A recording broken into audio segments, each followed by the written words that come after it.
How to include a space character with grep.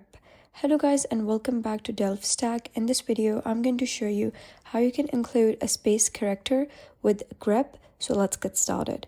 Normally grep word file.txt searches for word, but what if the text has a space like hello world?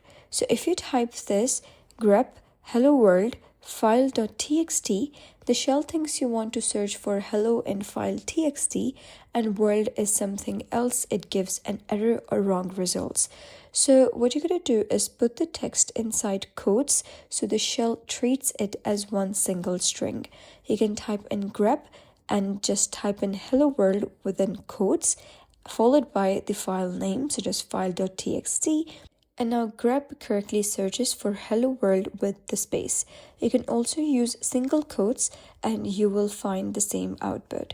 So either use double quotes or single quotes, you will get the same output and you'll be able to include a space character with this command. So that is basically how you can include a space character with grep. So if you found this guide helpful, give it a thumbs up and don't forget to subscribe for more helpful tutorials. I'll see you in the next video.